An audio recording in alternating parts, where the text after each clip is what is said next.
Non-verbal communication, but also verbal communication, the two strands of it, and how things we say and the things we do can build or lose trust with other people. So I wonder, is there a way that I can actually see the faces of everyone in the workshop? I mean, or is it more, Lauren, that people would rather just sometimes watch and be incognito? I don't know how it works, but given that, Yes, they like to be hey, incognito, but you say what you want, we make it happen. I bring you faces if you want faces. I love your face, by the way. That's fantastic. Um, that's amazing. Can I have two volunteers? Let's try two volunteers.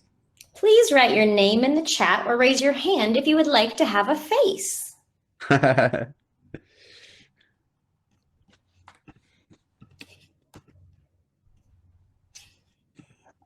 And while we're waiting for that, just to say, the work, what we're going to do today is drawn from the work of Eric Byrne a little bit, games people play, also a little bit of Keith Johnstone, a little bit of Desmond Morris. Hello, James, and hello. Hello. I recognize a few of you. Hello.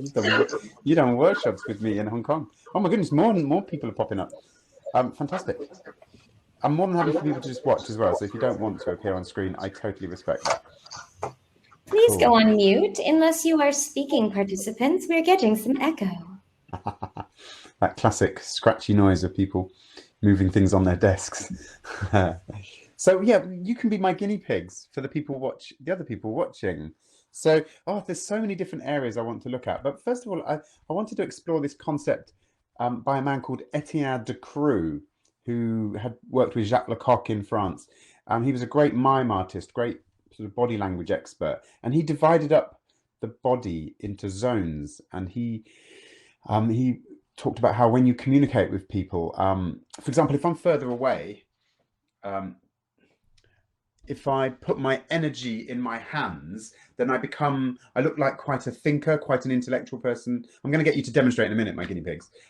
If I start to use my elbows more rather than my hands, then I start to look quite passionate, like Italian footballers when they score. And then if I use my shoulders, it becomes more sexual. So he would like divide the body up: sex, emotions, thoughts. And then he'd do it with the legs as well. So if you stood on stage tapping your foot or moving your feet, you'll look quite intellectual. If you bend your knees, you start to look a bit more emotional. If you start to wiggle your hips, you start to look more sexual. And you go, So what we're going to do, my lovely guinea pigs, is because we're talking partly about communicating on Zoom and the internet.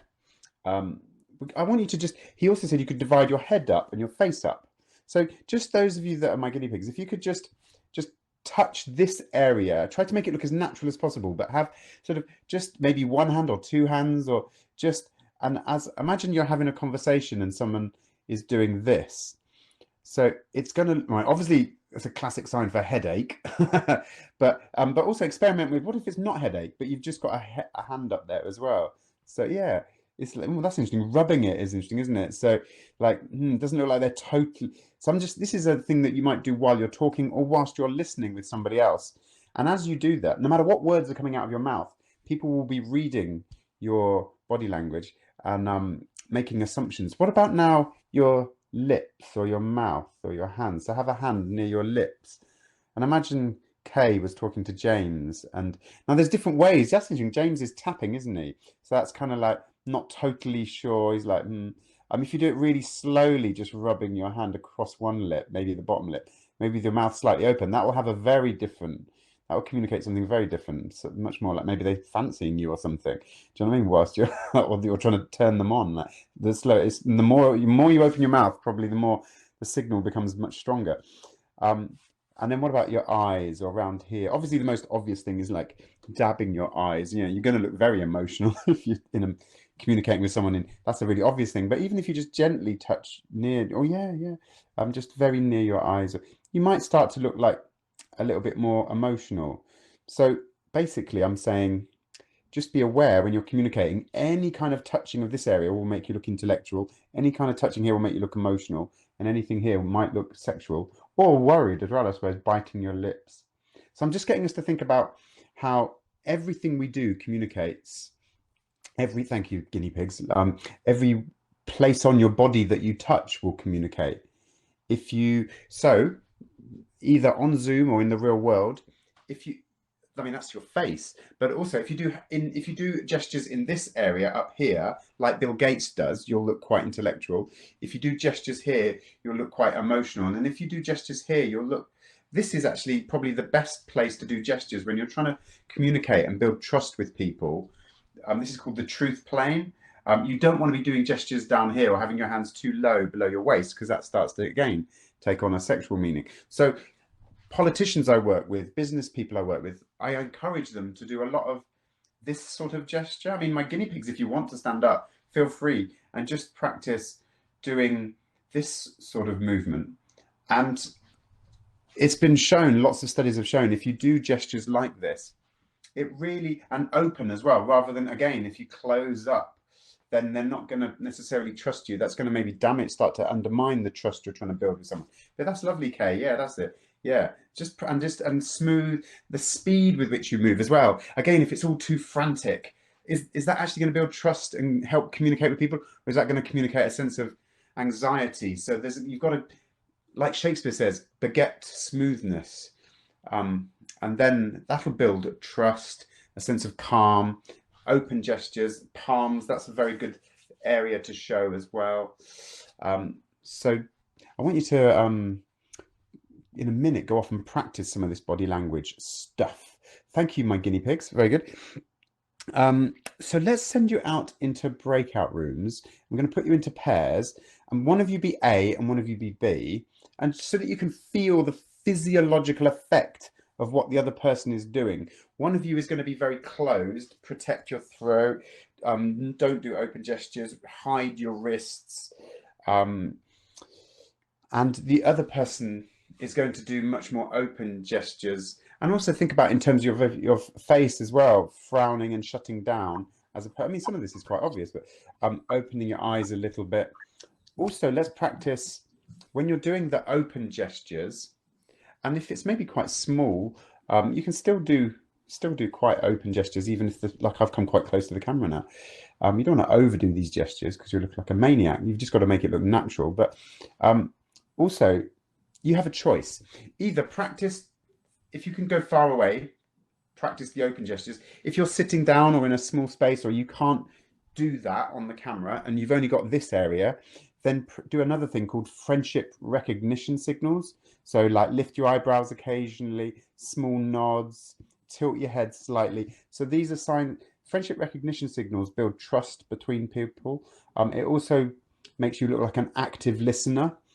Sometimes we're really actively listening, but if we don't give off the signals that we're actively listening, then actually we don't build trust. So sometimes we have to remind ourselves to do active listening visual signals, especially on Zoom. So little nods, little smiles. Try to not just use your mouth, but try to smile with your eyes as well. Like I say, the occasional eyebrow raise. So you're going to have a conversation about a meeting, a pretend meeting you've just had. And one of you is going to not do friendship recognition signals. Keep your muscles either fixed or even shut down a little bit. Close your body language off. And the other is going to be very open. Okay, so that you can then feel the physiological effect that what that person is doing has an effect on you. Okay, hope that makes sense. Your first practical exercise, an open and a closed person. So I have no idea who they're going to pair you up with now. Whoever's in charge of Paul, I think, is now going to send you off into a little room and just do it for a couple of minutes. Talk about the meeting, make up stuff. I don't know, it was about a building project or something.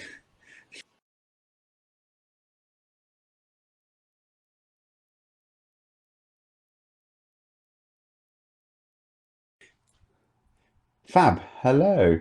Hopefully you can all see and hear me again. I'm guessing you can. Good. Fab, so that's the first exercise out the way. Either you were practicing being a very open communicator or a very closed communicator. So just to summarize, because I'm going to be chucking a lot of terminology at you. So we were practicing friendship recognition signals like eyebrow raises. We were practicing active listening techniques like tilting the head, small nods. And we were practicing perhaps using different levels of communication. So the truth level, not the passion level. If you want to be a politician, then maybe start to do gestures up here. But if you're in a business situation or trying to small business situation, you might want to get passionate sometimes. But often, like I say, this is a really useful, the truth plane to use. Other things, what I'd like to do now is to swap over, if possible, and have a go at doing the opposite of what you were doing. If they can't put you back in the same room with the same person, don't worry. If you get with a new person and they're doing, say, negative body language and you haven't had a go at that yet, so you're both being negative, that's fine, or both being positive. But this time, when you go back into the room, have a go at doing the opposite body language to what you just did. And let's add in some extra things. So other active listening sort of techniques. I know it's a bit weird going, I have to be taught to listen, but I think we do have to practice becoming good listeners, because often we're not, and often we don't realize we're not. And I think a question worth asking is, who taught us to listen? Who did we learn our listening skills from? So for example, my mum, bless her, was always very busy. So her listening skills involved her doing the washing up, focusing on the cutlery, the drying up. And I've noticed I've got that habit as well when I'm communicating with people. It's just become my habit. So when my daughters often communicate, I actually struggle to make eye contact, give them my full attention, to do the things. Maybe you come from a family of great listeners and you learnt at the feet of brilliant listeners, but often we have habits we don't even realize unless we actually analyze it. So, and even if we're good, there's always probably other skills we can still practice. So, right, you're going to go back into the room. If you're the more positive communicator, what I want you to also now practice, new skills, is making occasional emotional sounds like or or you know what I mean, like right, and just little small like noises, because that really helps build trust and helps us with our communication, and it's something we often don't think about. Little noises, not obviously all the time, but in this workshop, maybe do it too much.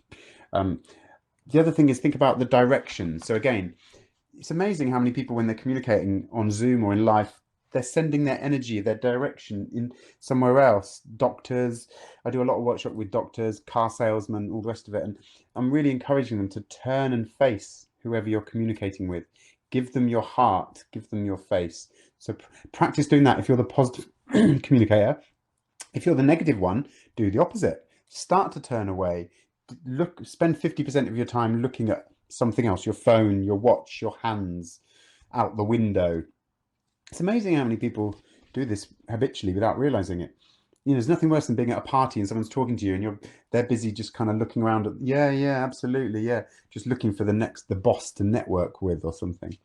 So think about the direction of your focus and your body language and your shoulders, and the eyes as well. Let's start to think about the eyes. Are we looking at the camera or the other person, or are they sort of shifting? So if you're the positive one, if you're the negative one, let your eyes wander. Cool. So we're going to do this one last time. Let's pretend it's again a business meeting, or you could talk about the weather. It doesn't really matter what the content is, because we're practicing non-verbal communication here. Cool. I shall send, or let them send you out into a room with someone now. Have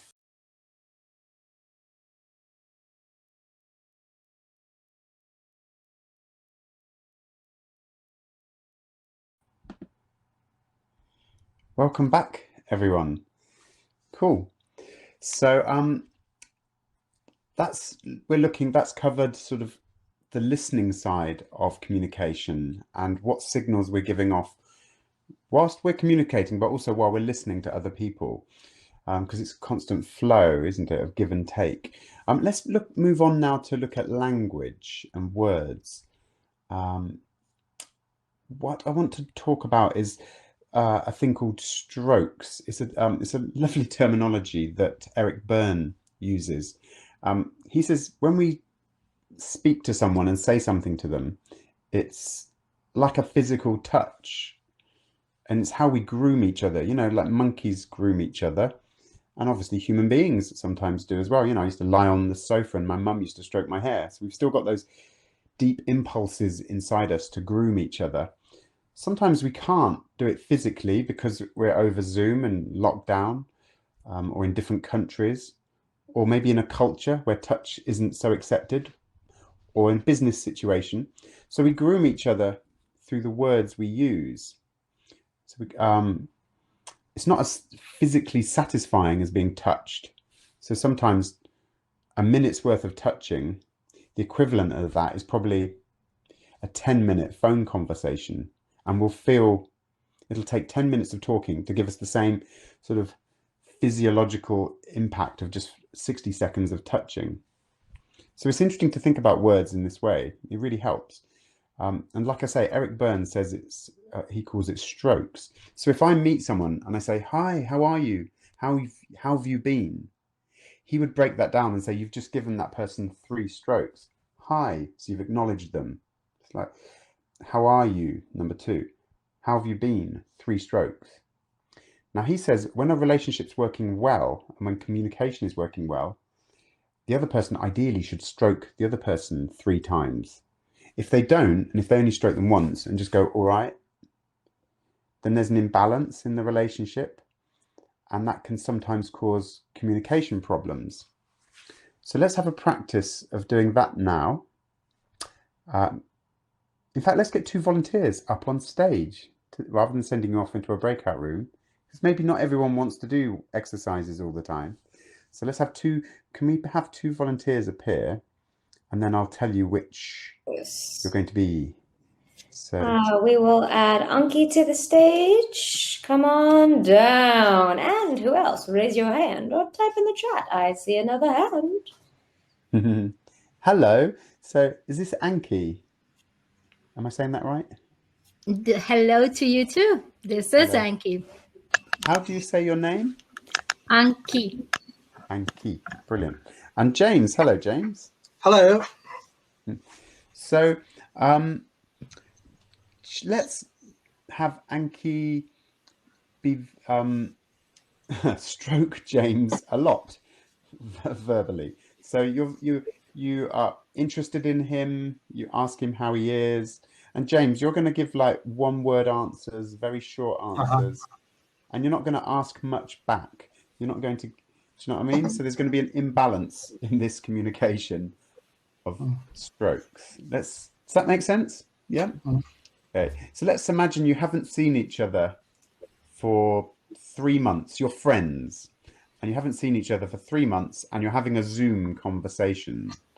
So you've literally, the Zoom has just come on. So you're like, yeah.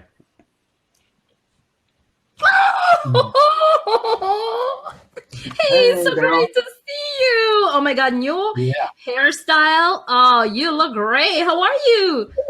Oh, I'm just fine. Great. Yeah.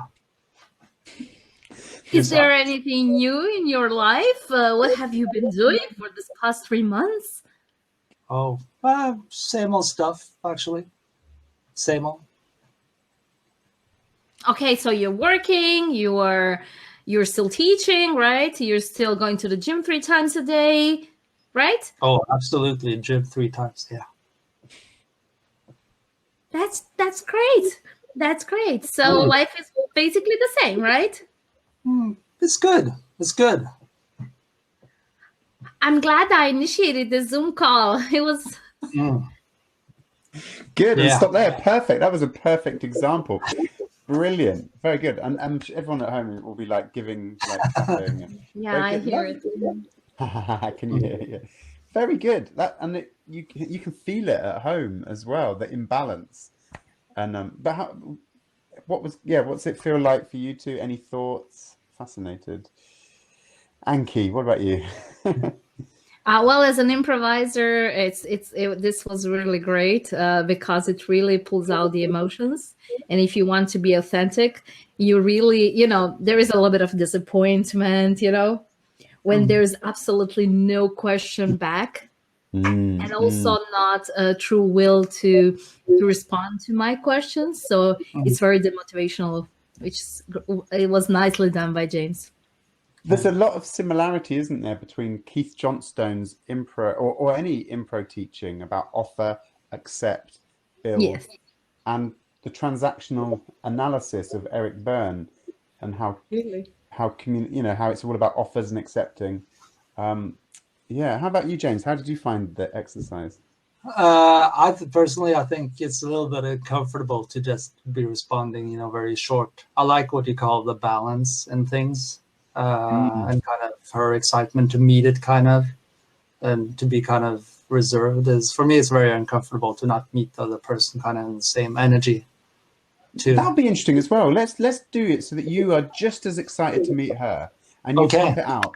And because also I want people at home to realize that it's not necessarily about positivity or energy. It's just literally about how many strokes you give someone. So and you can ask her the occasional question as well, or give her the occasional compliment. I just want it to just be imbalanced. Yeah, so it's not about blocking or resisting or not building. You just don't build in the same. You're not. It's only about poor communication skills, right? Yeah, he's not keeping count of how many offers, and he's not matching the number of offers. Yeah, you're making far more offers than him, sort of thing. So I stay the same, right? Still. Yeah, so you're both super happy to see each other. But just there's the number count. Yeah, the number count is so for every 3 strokes Anka gives, you only give 1 stroke back or 2, sort of thing. Yeah. But cool. In fact, we should swap it. Kevin, do you mean the strokes in words, or because if you like words? Okay, words. So if she says, "Oh, you're looking great. You're looking wonderful. Wow, look at your hat." She's given you 3, and you can go, "Oh, thanks. You're looking good too." So you've given her a stroke back, but she's gave you 3, and you've only given her 1. Do you know what I mean? So you're just as positive and just as complimentary. So, so we're taking it away from improv. Do you know what I mean? And into more just, like I say, the counting of the transactional analysis. So you're still being a good improviser, and you're still giving offers back. Yeah. Okay. Oh, hi. Hey. Oh, this time you initiated the Zoom call, so thank you for that. You have an awesome visual background. Thanks.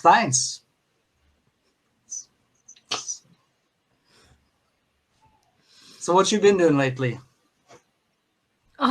What I have not been doing, being home all day. That's like 24 hours or few. Look at me. I'm still nervous when I talk to you. I forget my language.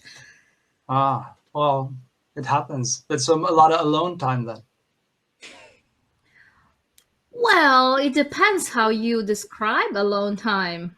I mean, I'm surrounded always with people who are online. So is that alone time? I don't know. I'm not sure myself. Yeah, good. actually. Stop there. So good. So it's just a little bit imbalanced, but actually it's actually working much better. There's the plus side to this actually, is if you sense the other person likes to talk, or then actually opening it up and giving them a chance and space to talk actually might build trust as well. So sometimes it's not absolutely that you should always stroke them the same number of times that they stroke you. Sometimes it's about sensing what the other person wants. So cool. Good. So you mean if for him as a person, one reply is already 100% of being fulfilled is maybe equal to mine 3 times, and we are both satisfied because we need that amount of space.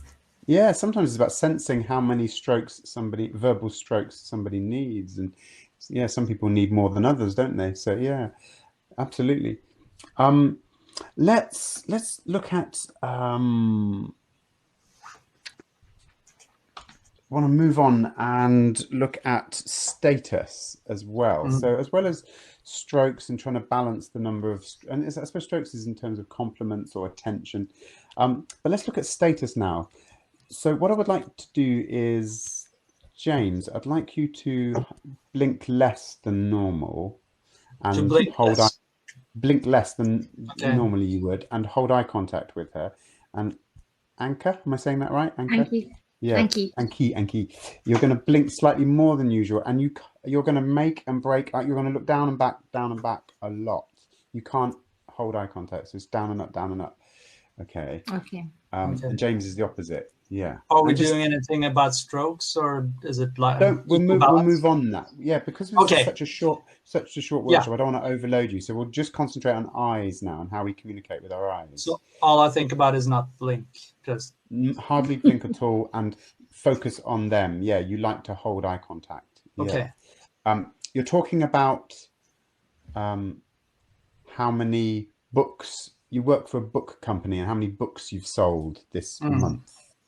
Okay. So Anki, what's up?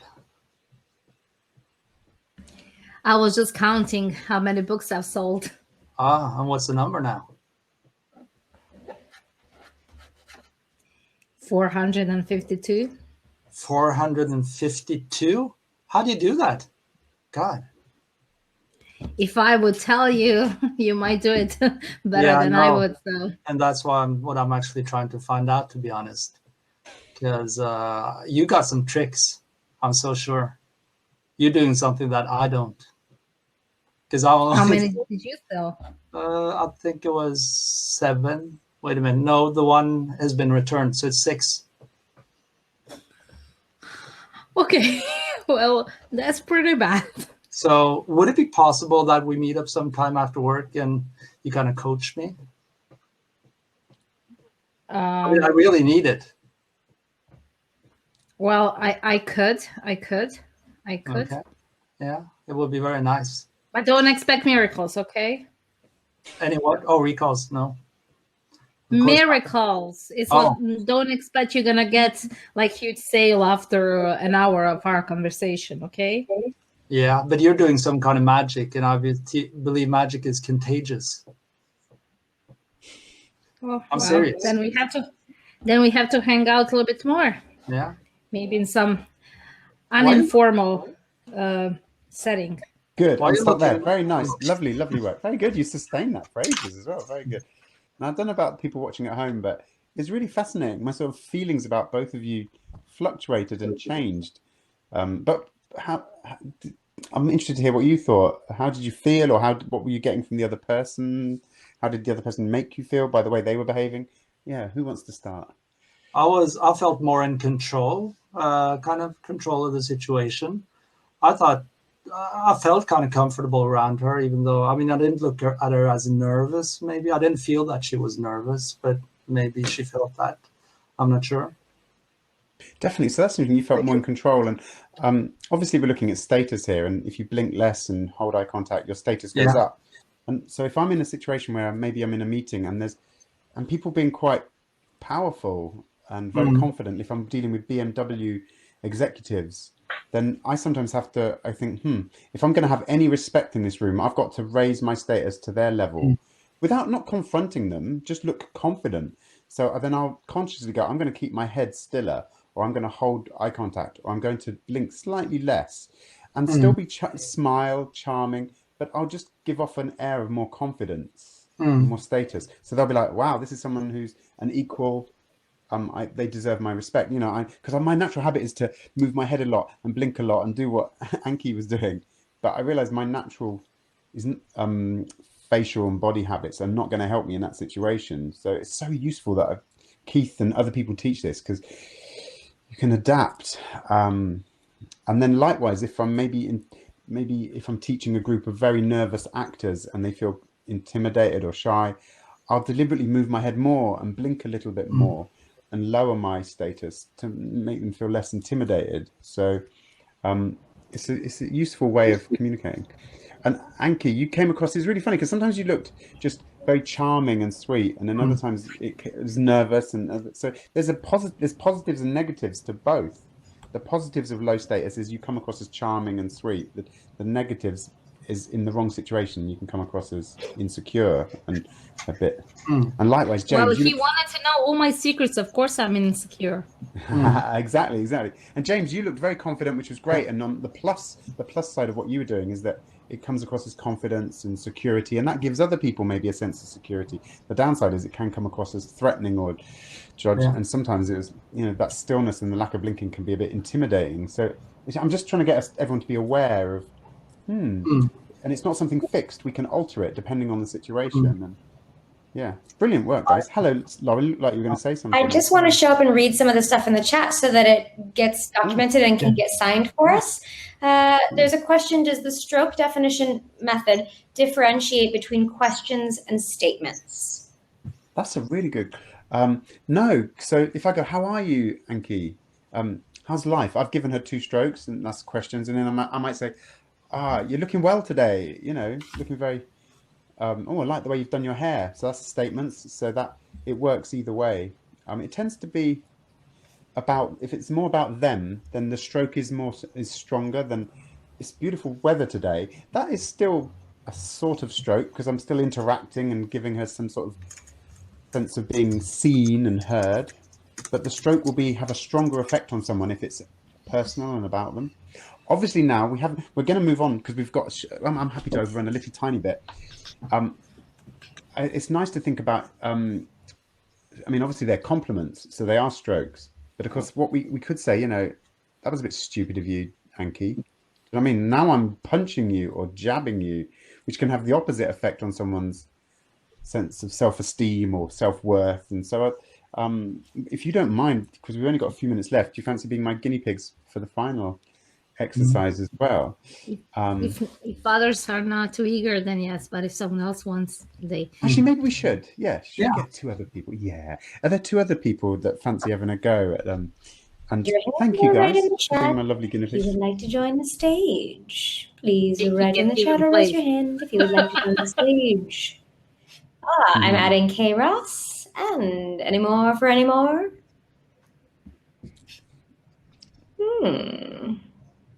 Hello, Kay. And Peter will join you. So because time is tight, I'll start talking. We won't have any small talk. We'll jump straight in while I wait for the other person. Hello, is that Pete? Because I can only see half your name. So Peter. Peter, hello, Peter. Hi. So we're going to jump straight in. So obviously, pretty much everything you say either raises or lowers your status. If I come into a room and go, I got the job, that's a really obvious thing, and my status is going to go up. But even if I come in and go, I feel really good today, or woo, that was a good jog, or that was a good workout, my status has gone up. If I come in and go, oh God, I really need to lose some weight, then I've dropped my status. So we can drop and raise our status. We can also drop and raise other people's status by what we say. And in fact, it's very hard not to either drop or raise someone else's status and say status neutral things. So let's have a go at you both. If you're going to pretend to be, let's call Kay, let's pretend your name is Jane. So Jane and Peter is now Bob.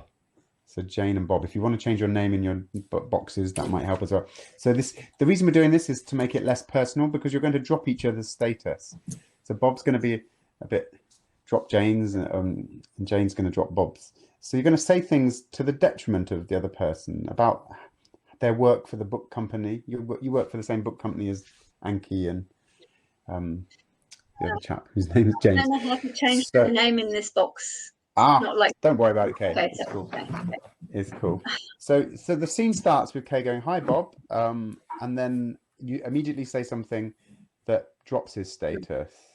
So you're kind of jabbing him, prodding him, pinning him, but he'll reply with. Now you've got a choice, Peter. You can either immediately drop her status, or you can try and rebuild yours if you want before dropping hers. Or maybe you're the sort of person that drops your own status as well and agrees with her. She drops your status, and you go maybe you're a very low status person, so you send your status plummeting even further before dropping hers. But you're 2 people that drop other people's status, say things that, regardless of whether you raise or lower your own.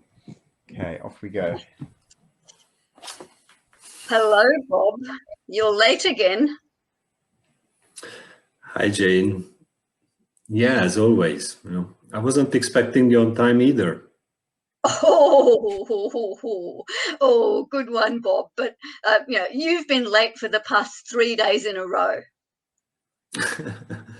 Yeah, I don't think it's worth to turn up to these meetings with you on time always.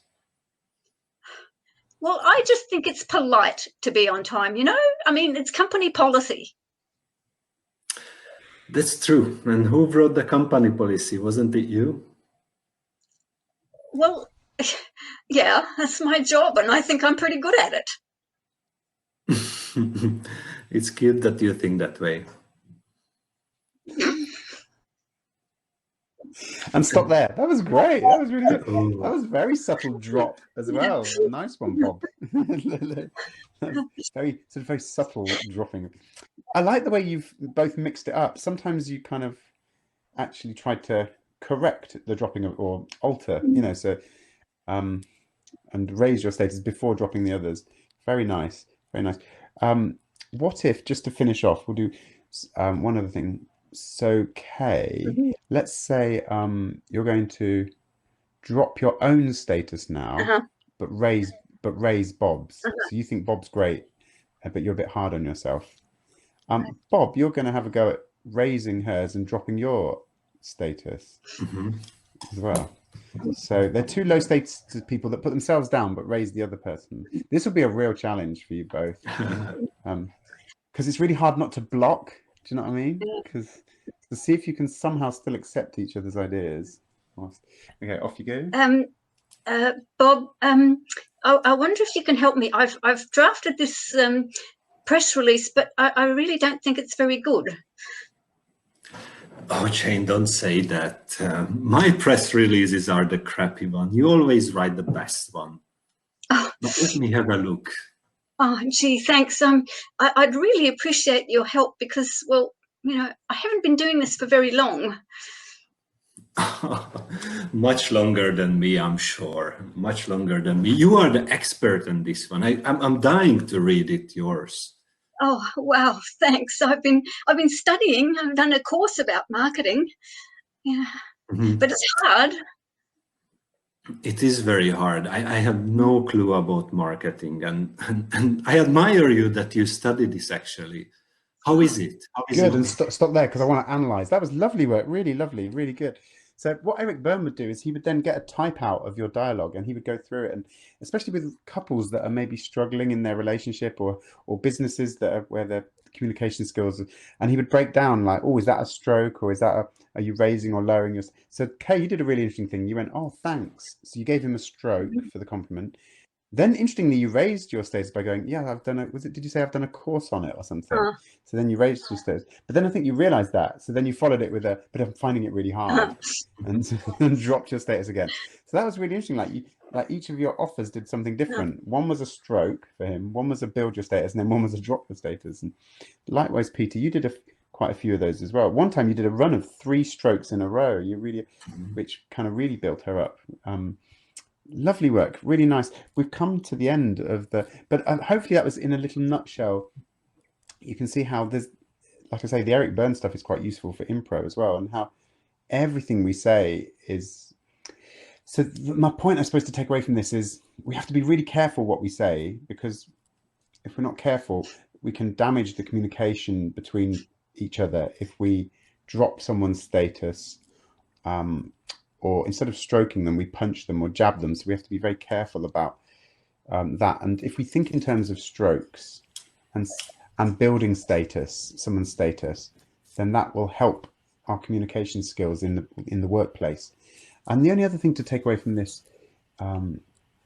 is that what's really interesting is when you start to get close enough to people in the workplace, you can actually then start to play games with this and deliberately drop each other's status, and in a way sometimes that can be a sign of a deepening of a friendship, but you have to be really careful. Do you know what I mean? Like when you really get to know someone, you can say things like, good morning, your majesty, here's your coffee. Do you know what I mean? If they're staying around at your house, You can kind of deliver or go, thank you, or you can jokingly drop someone's status as well. Thank you, you silly sausage. Do you know what I mean? Or I don't know, you silly old fool. And you can kind of get away with it once, but it's that what's really tricky in the workplace is at what point do you start playing status games with each other and start deliberately over raising or over dropping each other's status? And if you get it wrong in the workplace, of course, it can hideously backfire. So, but I just wanted to throw that out there, that you don't always have to keep raising each other's status and be fearful of dropping someone's status. Once you get past a certain comfort level, you can actually do that jokingly, do the opposite of what you should be doing. Does that make sense? Yeah, I'm sure it does.